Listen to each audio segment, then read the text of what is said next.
The views expressed in the articles are obviously the opinions of the writers and not me. I make no claims for the veracity of the information presented, so use your head and check these things out for yourself before trying anything you hear about on VOB. And if you've never exercised before, get started. It's never too late, but be sure to check with your doctor first to see if everything is okay, which you should be doing every year anyway.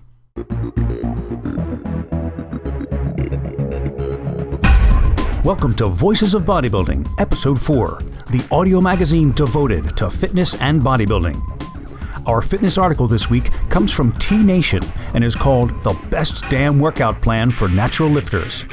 It's kind of a continuation of the thesis in the article I read in Episode 3 from T Nation that speaks to the needs of those of us who train without chemical enhancement. Not that there's anything wrong with that. In the bodybuilding section, I'll read an article called Do Bodybuilders Owe It to Us to Post Progress Pics? This is an issue I dealt with a lot during my time making documentaries about bodybuilding. I'll elaborate more about that in a bit. Then my brother Dave shows up to talk about Oprah Winfrey's latest Weight Watchers commercial. And the off-topic article today is about the difference between men and women, or more precisely, what it means to be a man. Actually, what it's like to inhabit a male body. You'll see. T Nation is a fairly hardcore bodybuilding site. So why did I choose an article from that website for our fitness section this week? Well, I consider anyone who trains to change their body a bodybuilder, even if you're only working out to lose 5 pounds for the summer. All body transformation is bodybuilding, in my opinion. The principles of bodybuilding that can get a 250-pound ripped monster to the stage can also be applied to all of us who train, in a more moderate way, of course, and most of us who work out for health and fitness are not using anabolic steroids, so this article applies. The article's called The Best Damn Workout Plan for Natural Lifters, an advanced training strategy for natties. It's posted on tnation.com, that's t-nation.com, in January of 2017 and written by Christian Thibaudeau. If you're a natural lifter, you can't train like an enhanced bodybuilder or action movie star. And if you have average genetics, you can't train like a genetic freak. Sure, it's tempting to copy the training programs of those we admire, but always chasing the next star program will get you nowhere. So how should natural lifters train to get the best results? Well, basically like this. 1. Do a push-pull split, or push plus quads/pull plus hamstrings 6 days a week. 2. With that amount of frequency, you only need 1 exercise per muscle group and 3 total sets. 2 sets of moderate intensity to get ready, and then 1 hard set. 3. Use different methods and exercises on the 3 different weekly workouts. The most common mistake made by those who don't use performance-enhancing drugs is doing too much volume. The whole purpose of training to build muscle is to trigger protein synthesis. Once it's been triggered, there is no added benefit in continuing to punish a muscle. It will not grow more. In fact, it might even lose size. The key to growth is to have a big difference between protein synthesis, building the muscle, and protein breakdown, mobilizing amino acids from muscles for energy. The more volume you do, the more protein breakdown you get, and you don't want that. To maximize growth, frequency is king. That not only applies to how often you train a muscle per week, but also the number of training sessions you do per week. Frequency is crucial for the natural lifter because the actual training session is the stimulus to trigger protein synthesis. In other words, the workout itself is what puts you in anabolic mode, whereas the enhanced bodybuilder doesn't need to use the workout as a trigger. The enhanced lifter is in anabolic mode 24 hours a day. So the more often you train, the more your body stays in an anabolic state, and the more muscle you'll build. But don't forget that frequency and volume are inversely related. Remember, you can't do a high volume of work if you have a high frequency of training when you're natural. Frequency works better than volume.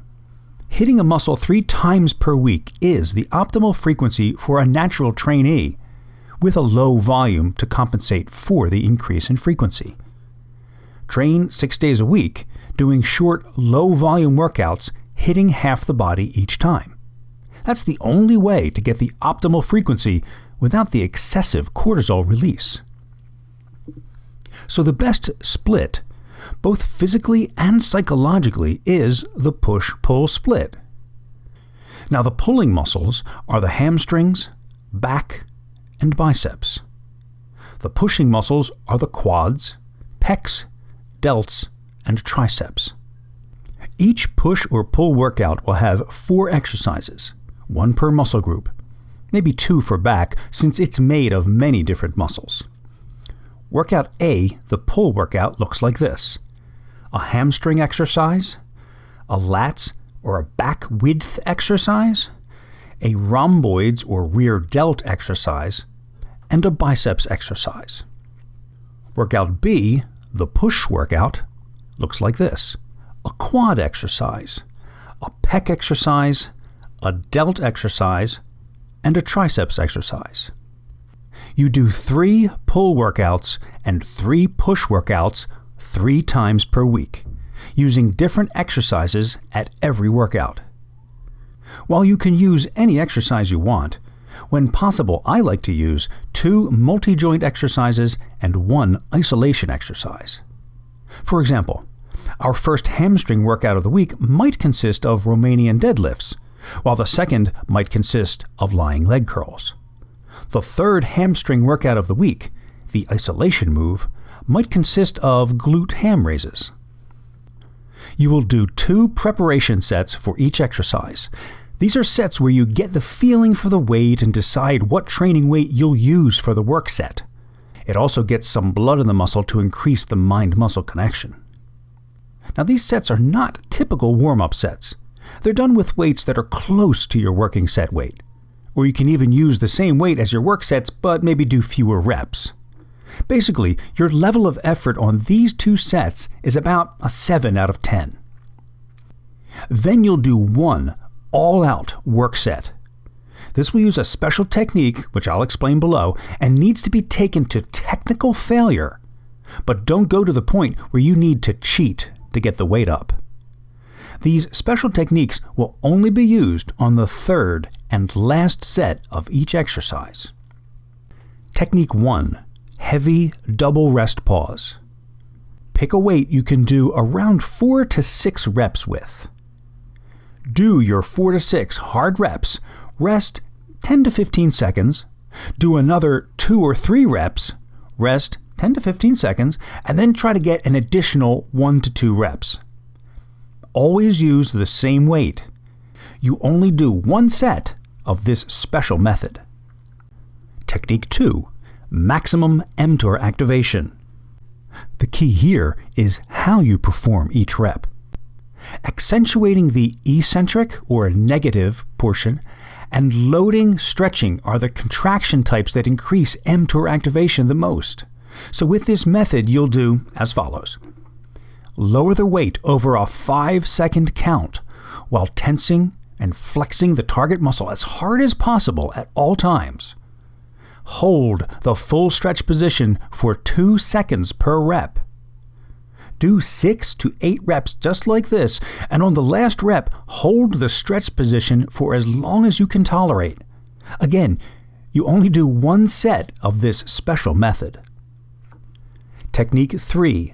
The 6-8-10 drop set. Start the set with a weight you can lift for 6 reps. Drop the weight down immediately by 25 to 40% depending on the exercise, and do 8 reps with that new weight. Drop another 25 to 40% and perform 10 more reps. Rest as little as possible between the parts of the drop set. Only perform 1 set of this special method. I'm going to stop reading there because then he outlines a program for you, which would be tedious for me to read to you. It's really good, and you should probably go to the website and print it out or something, or at least take a look at it. It sounds like something you're really going to need to concentrate on, so I would suggest leaving your phone in the locker or in your car and not being on your phone the whole time. Really concentrate on what you're doing here. So go to tnation.com. The article's called The Best Damn Workout Plan for Natural Lifters in the articles section of the website.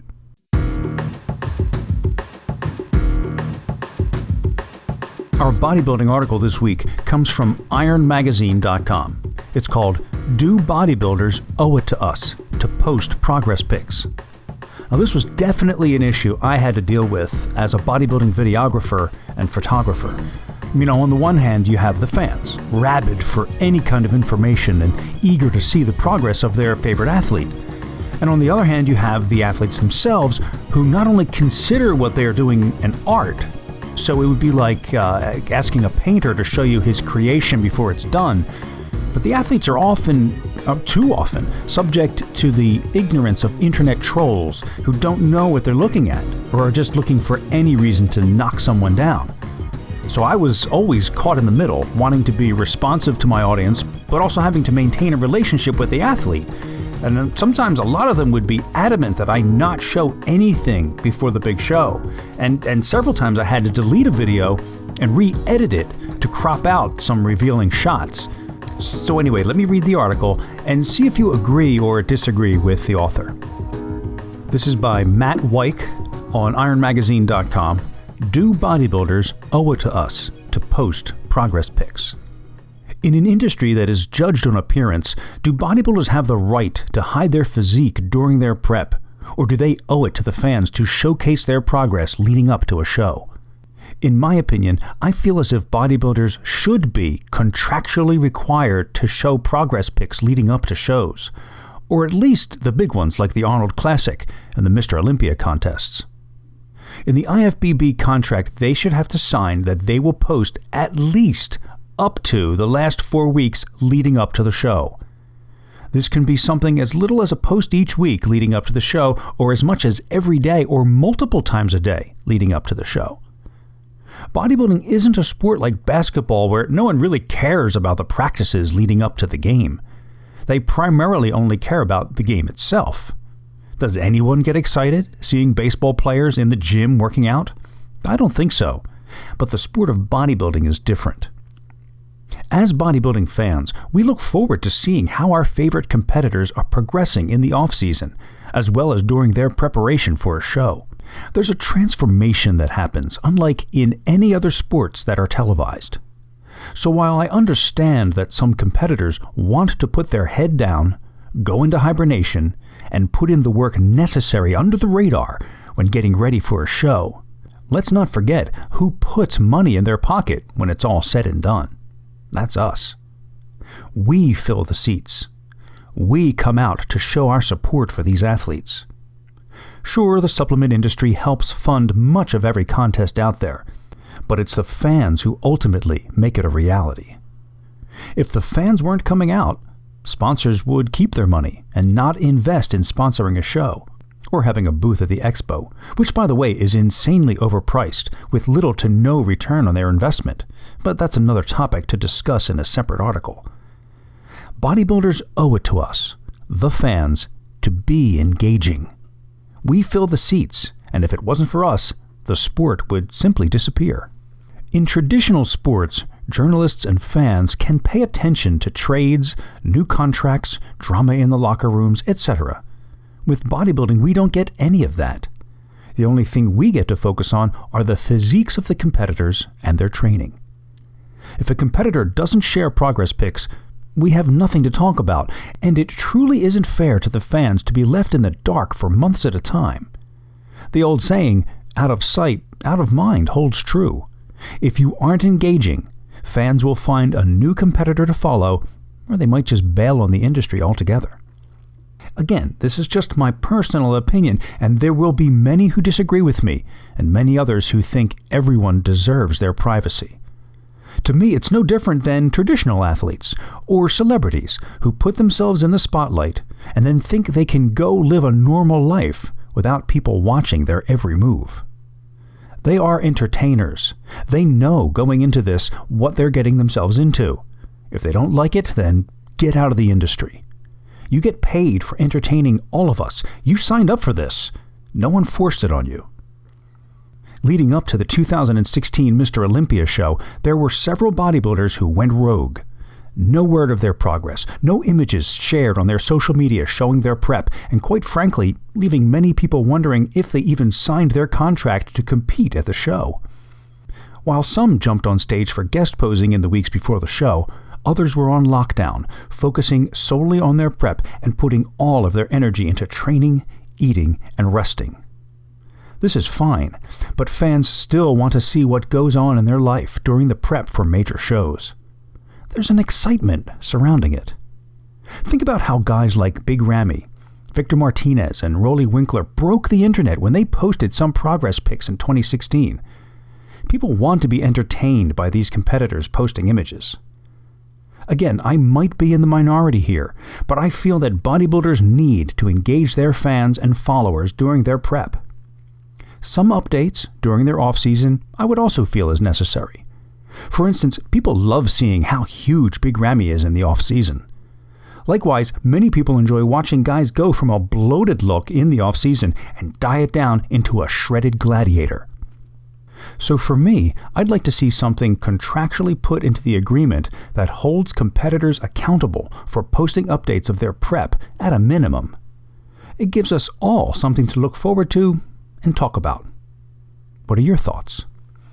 And of course, Matt is asking for comments on the article, which you can go to ironmagazine.com and certainly leave some comments there. I think he makes a really good point, but I think it would be tough to enforce. You know, a lot of these athletes in their have a lot of things in their contracts that sometimes they just simply don't follow. And because these guys, especially the guys at the top, are so rare and hard to find, you know, the ones with big followings, the supplement companies and, you know, the companies hosting the contests kind of let it slide. So I don't really know what the answer is here. I'd be curious to see what you guys all think.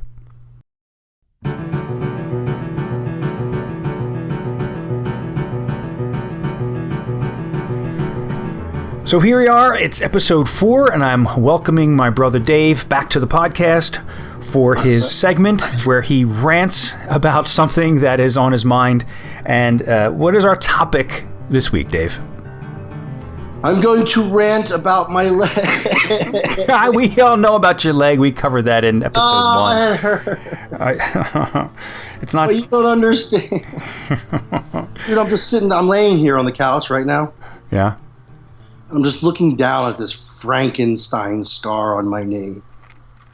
And I'm like 13 short days ago, this leg was really pretty. And in an instant, it's turned into this. Aren't the painkillers kicking in yet? I'm on some good perks right now, so okay. That definitely helps with the show, I'm sure.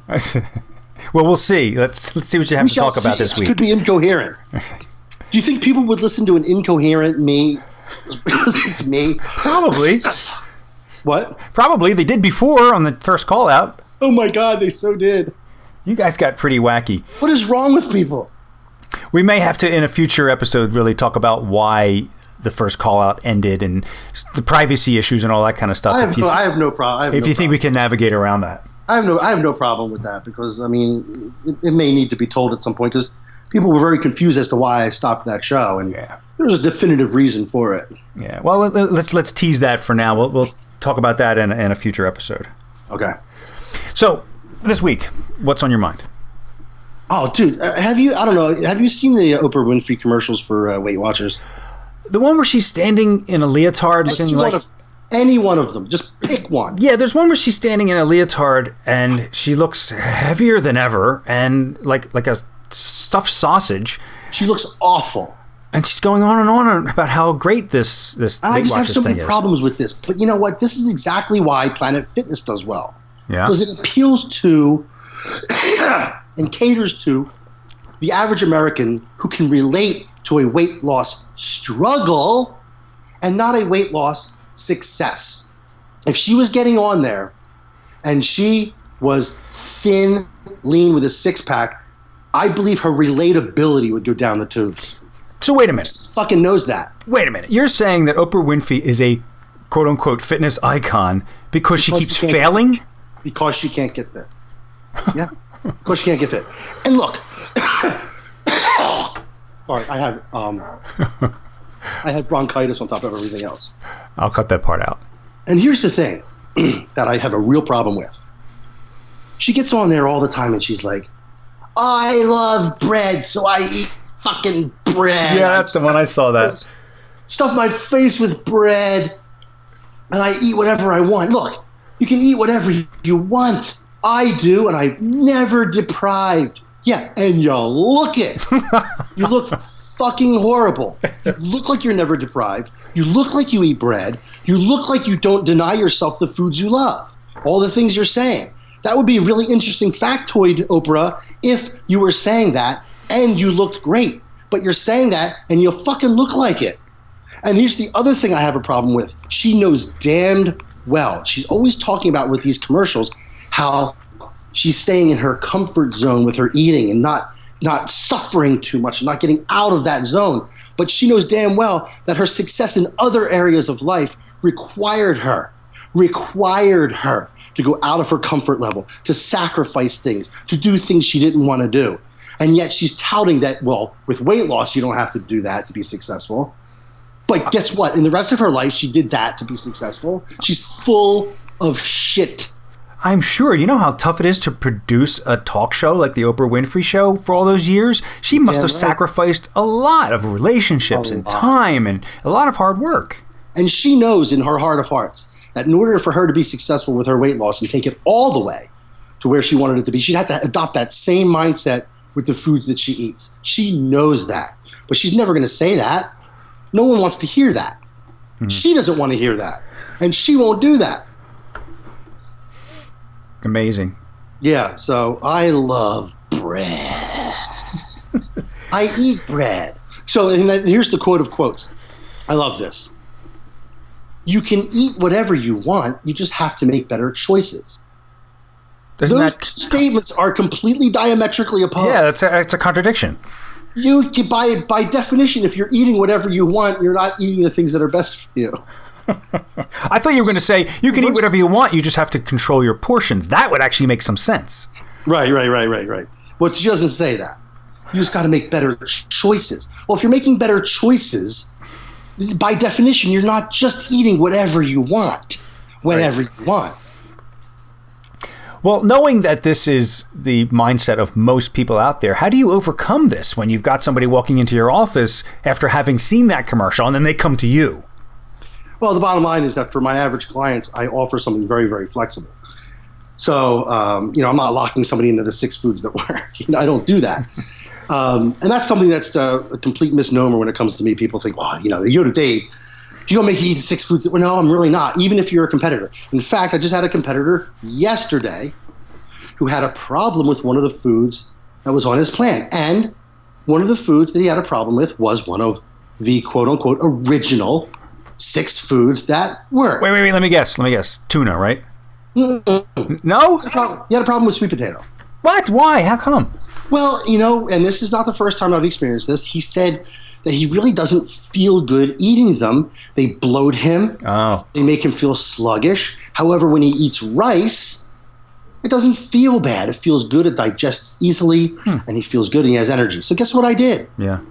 I went to his meal plan. I took all the sweet potato out, replaced it with rice. Because those are the 6 foods that work for him. And again, I'm not going to force feed somebody something that's not working for them.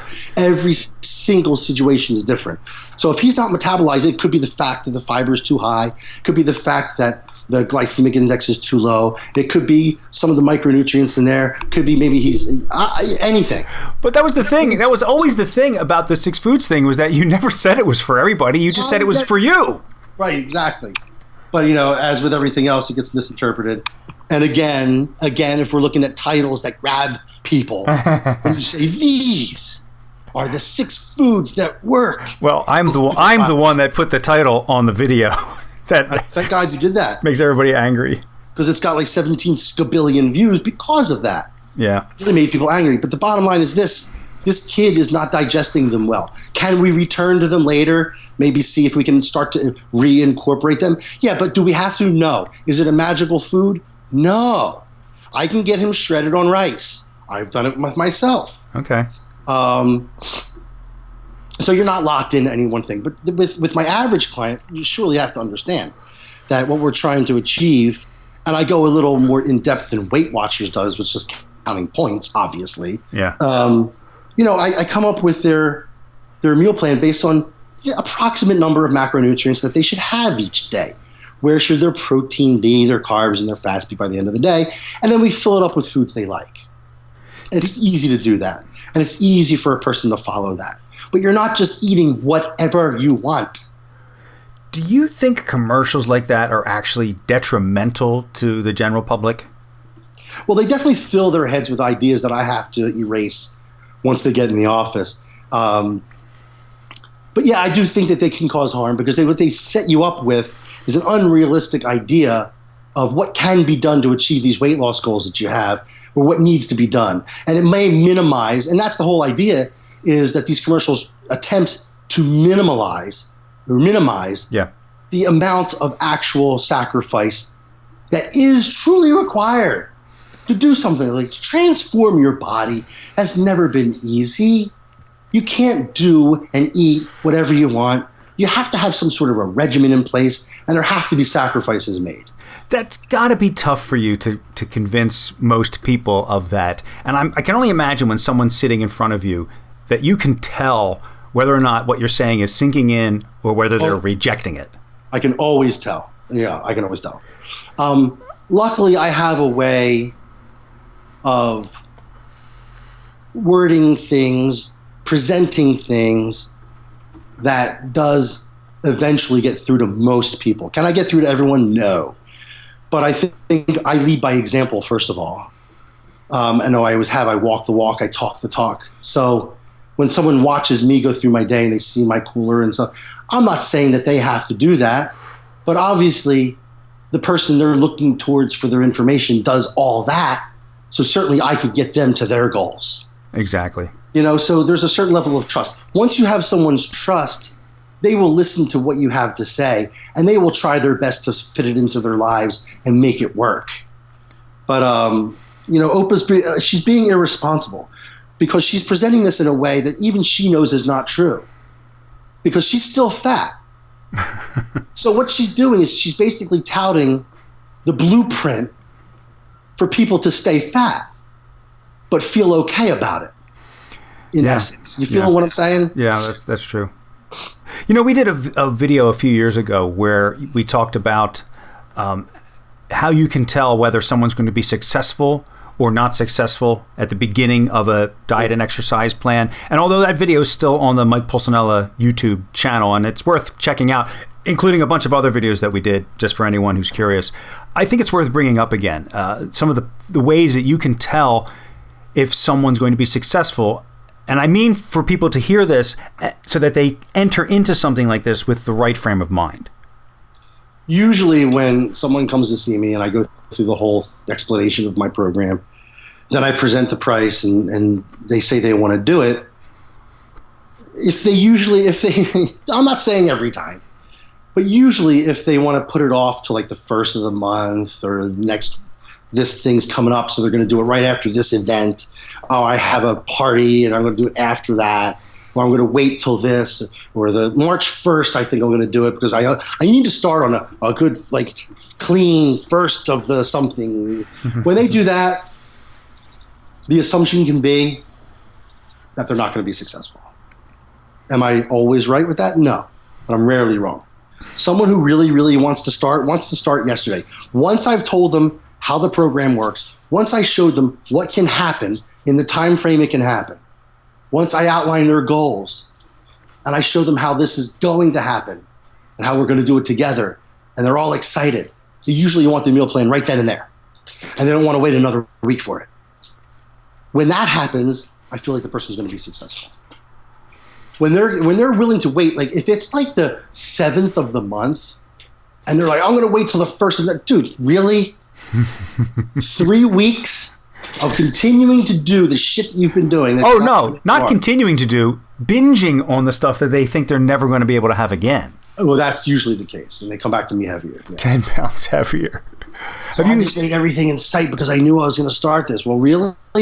Really? Why? That's not what someone would and should be doing. No. He wants to get this done. And I liken it to stories I've heard of people quitting cigarettes. And there's these programs that wean you off, 10 cigarettes a day, 9 cigarettes tomorrow. And almost all of those people end up smoking again. And the people that I know personally that have quit, they looked at it, they woke up one morning and they go, ugh, and they crumbled up that box of cigarettes in their hand and threw unsmoked cigarettes away. Yep. And never smoked again. I know at least 2 or 3 people who did it that way. And you know what the common thread was there with those people who did that? What's that? The pain and pleasure principle. Which is? Well, the pain of smoking ended up outweighing the pleasure of smoking somehow. Right. Like for Uncle Marty. Right. He always tried to quit. He was always trying to quit. I remember from when I was a little kid, he had a clip on his ear. Remember that? I do remember that. And then he was getting hypnotized. Yeah. He wanted to quit on a certain level. But his life had not gotten to the point where the consequences of smoking were more painful than that nicotine addiction gave him pleasure. Right. Until the cancer scare. Mm-hmm. And that was when he had the throat cancer scare. Yep. They found some malignant cells. He never smoked another cigarette after that day. Right. That was the catalyst that he needed. So it's like anything else. When the pain outweighs the pleasure, you will make some changes in your life. But until that happens, you're just going to be spinning your wheels. There was no real concrete reason for him to quit smoking other than he knew he probably should. That's just not compelling enough. However, you're going to die if you don't stop smoking. Yeah. Is a compelling enough reason. That's pretty intense. Have you had any really good success stories lately? With clients? Yeah, with your clients. Oh God, tons of them. Yeah. Any that really? I have a lot of my not my competitive ones, my regular clients. Mm-hmm. I have a lot of people who I'm very proud of because they came from no background in this. Like I have this one woman who, because of her job, has to entertain every day. She's either out to lunch or out to dinner with clients or both every day. So her program's success relies on her ordering correctly. So we went over exactly how to do that. And of course, after that, she's on her own because she's out there in the real world. And she's with people who are ordering the wrong things and ordering alcoholic beverages and ordering desserts. And it's on her to order the way I told her to. And she has been doing exactly that at every meal and has lost substantial weight in the first couple months and feels better and looks better and had, by the way, zero experience with working out. Right. And I got her on machines and I have her moving her limbs against resistance and she likes it. And at first she wanted a trainer because she was uncomfortable and she had hired one of our trainers and was good doing it that way. And now she's doing it on her own.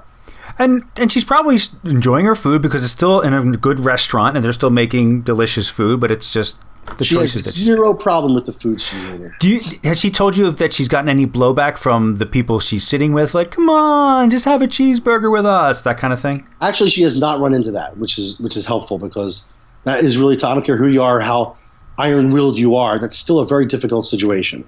Yeah, when they see that you're obviously doing something different for a reason. It makes them uncomfortable. It really does. Makes them very uncomfortable. Yeah, I know. Because they're not doing it and they know they should. Oh, that's pretty cool. Well, this has kind of turned into a commercial for you. If people wanted to get your services, and you do this online too, right? Like over. I do a lot online lately. In fact, working with people who I never ever even meet. We can do the whole damn thing online via email, and I have a program where I can actually email your meal plans and your workout plans, and we can do follow-ups via text and email, and it works out really well. And with my competitive clients online, they send me their pictures so I can compare this week's pictures versus last week, see exactly where they're improving or not improving, send them their updates. It's actually a very good way to get this done. Well, let's make this a complete commercial then. How do people reach you? Best way to reach me is through my website, www.pulseadvancednutrition.com. And on that website is my cell number, and probably the best way to get in touch with me is just to text me, and then we'll just go from there. Yeah, well, we all know that. Your whole family knows that the best way to get a hold of you is just to text you, because it's the only way to get a hold of you. I don't think we've talked like this, you and I, in weeks, unless we're doing the podcast. No, we haven't. Yeah. Is that a problem? No, dude. No. I mean, seriously, it's just so convenient to text. And quite honestly, they haven't perfected cell phones yet. I hate talking on a cell phone. It's awful. It's like, it's so inefficient way of talking. You can never hear the person. There's always a delay where it cuts off. It's like talking on soup can phones. I don't know if it's just my old curmudgeon kicking in, but I really think that the old phones, like the one that was on the wall in the kitchen, sounded better. Like it sounds a lot better. It was clear and had depth to it, and plus it would never cut out. No. Oh, he lost the call. Can you hear me? Hey, when we used to have phones on the wall or dial up to rotary phones, did you ever have to say, "Can you hear me now"? I don't ever remember saying that. No. I've never said, "Can you hear me now"? I don't ever remember saying, the call was dropped. 2/3 of a cell phone conversation is, "Can you hear me now?" But you can take a picture of your penis with it, and you couldn't do that with the phone on the wall in the kitchen. You can definitely do that. You can't do that with the old phone. It's a very good point. Yeah, so. All right, Dave. Thank you for that.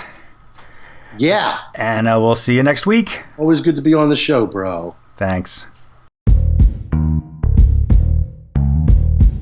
John Updike, best known for his series of novels, the Rabbit series, was also an incredible essayist, and for some reason I find myself enjoying nonfiction writing much more as I get older. In this essay, which I read several times in the past few years and just love, Updike covers a topic explored by many authors, but I think he gives it an especially interesting and poetic turn here. I mean, Updike was trained as a poet, and I think that comes out in his prose writing, but by poetic I don't mean flowery and pretty. I mean, I just love his use of the language and his turns of phrase. When I read his stuff, I'm always thinking, damn, I wish I'd said that. So here it is. These are Updike's musings on being male and inhabiting a male body. The Disposable Rocket by John Updike. Inhabiting a male body is like having a bank account. As long as it's healthy, you don't think much about it. Compared to the female body, it is a low-maintenance proposition. A shower now and then, trim the fingernails every 10 days, a haircut once a month. Oh yes, shaving, scraping or buzzing away at your face every morning. Byron in Don Juan thought the repeated nuisance of shaving balanced out the periodic agony for females of childbirth. From the standpoint of reproduction, the male body is a delivery system, as the female body is a mazy device for retention. Once the delivery is made, men feel a faint but distinct falling off of interest. Yet against the enduring heroics of birth and nurture should be set the male's superhuman frenzy to deliver his goods. He vaults walls, skips sleep, risks wallet, health, and his political future, all to ram home his seed into the gut of the chosen woman. The sense of the chase lives in him as the key to life. His body is like a delivery rocket that falls away in space, a disposable means. Men put their bodies at risk to experience the release from gravity. When my tenancy of a male body was fairly new, of 6 or so years' duration, I used to jump and fall just for the joy of it. Falling backwards or downstairs became a specialty of mine, an attention-getting stunt I was still practicing into my 30s at suburban parties. Falling is, after all, a kind of flying, though of briefer duration than would be ideal. My impulse to hurl myself from high windows and the edges of cliffs belongs to my body, not my mind, which resists the siren call of the chasm with all its might. The interior struggle knocks the wind from my lungs and tightens my scrotum and gives any trip to Europe with its Alps, castle parapets, and gargoyled cathedral lookouts a flavor of nightmare. Falling, strangely, no longer figures in my dreams, as it often did when I was a boy, and my subconscious was more honest with me. An airplane, that necessary evil, turns the earth into a map so quickly the brain turns aloof and calm. Still, I marvel that there is no end of young men willing to become jet pilots. Any accounting of male-female differences must include the male's superior recklessness, a drive not, I think, towards death, as the darkest feminist cosmogonies would have it, but to test the limits, to see what the traffic will bear, a kind of mechanic's curiosity. The number of men who do lasting damage to their young bodies is striking. War and car accidents aside, secondary school sports, with the approval of parents and the encouragement of brutish coaches, takes a fearful toll of skulls and knees. We were made for combat, back in the post-Simian East African days, and the bumping, the whacking, the breathlessness, the pain-smothering adrenaline rush form a cumbersome and unfashionable bliss, but bliss nevertheless. Take your body to the edge and see if it flies. The male sense of space must differ from that of the female, who has such interesting, active, and significant inner space. The space that interests men is outer. The fly ball high against the sky, the long pass spiraling overhead, the jet fighter like a scarcely visible pinpoint nozzle laying down its vapor trail at 40,000 feet, the gazelle haunch flickering just beyond arrow reach, the uncountable stars sprinkled on their great black wheel, the horizon, the mountaintop, the quasar. These bring portents with them and awaken a sense of relation with the invisible, with the empty. The ideal male body is taut with lines of potential force, a diagram extending outward. The ideal female body curves around centers of repose. Of course, no one is ideal, and the sexes are somewhat androgynous subdivisions of a species. Diana the Huntress is a more trendy body type nowadays than languid, overweight Venus, and polymorphous Dionysus poses for more underwear ads than Mars. Relatively, though, men's bodies, however elegant, are designed for covering territory, for moving on. An erection, too, defies gravity, flirts with it precariously. It extends the diagram of outward direction into downright detachability, objective in the case of the sperm, subjective in the case of the testicles and penis. Men's bodies at this junction feel only partly theirs. A demon of sorts has been attached to their lower torsos, whose performance is erratic. It is like having a much smaller brother toward whom you feel both fond and impatient.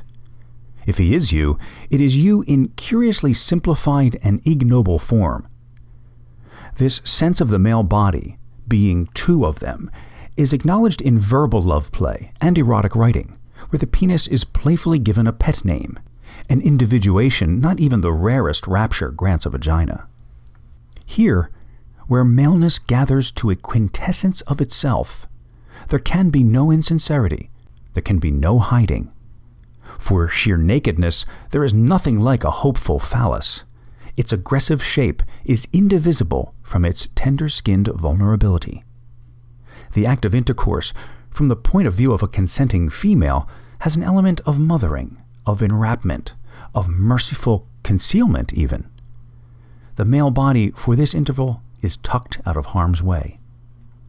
To inhabit a male body, then, is to feel somewhat detached from it. It is not an enemy, but not entirely a friend. Our being seems to not lie in cells and muscles, but in the traces that our thoughts and actions inscribe on the air. the male body skims the surface of nature's deeps wherein the blood and pain and mysterious cravings of women perpetuate the species. Participating less in nature's processes than the female body, the male body gives the impression, false, of being exempt from time. Its power of strength and reach descend in early adolescence, along with acne and sweaty feet, and depart in imperceptible increments after 30 or so. It surprises me to discover, when I remove my shoes and socks, the same paper-white, hairless ankles that struck me as pathetic when I observed them on my father. I felt betrayed when, in some tumble of touch football 20 years ago, I heard my tibia snap, and when, between 2 reading engagements in Cleveland, my appendix tried to burst, and when, the other day, not for the first time, there arose to my nostrils out of my own body the musty attic smell my grandfather's body had. A man's body does not betray its tenant as rapidly as a woman's. Never as fine and lovely, it has less distance to fall. What rugged beauty it has is wrinkle-proof. It keeps its capability of procreation indecently long. Unless intense athletic demands are made upon it, the thing serves well enough to 60, which is my age now. From here on, it's chancy. There are no breasts or ovaries to admit cancer to the male body, but the prostate, that awkwardly located little source of seminal fluid, shows the strain of sexual function with fits of hysterical cell replication, and all that male bonding beer and potato chips add up on the coronary arteries. A writer whose physical equipment can be minimal as long as it gets him to the desk, the lectern, and New York City once in a while cannot but be grateful to his body, especially to his eyes, those tender and intricate sites where the brain extrudes from the skull, and to his hands, which hold the pen or tap the keyboard. His body has been, not himself exactly, but a close pal, pot-bellied and balding like most of his other pals now. A man and his body are like a boy and the buddy who has a driver's license and the use of his father's car for the evening. One goes along, gratefully, for the ride.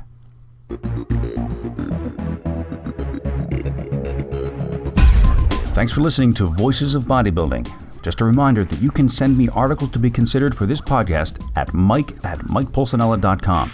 They can be articles you find or pieces you write yourself. So till next time, stay active and stay healthy.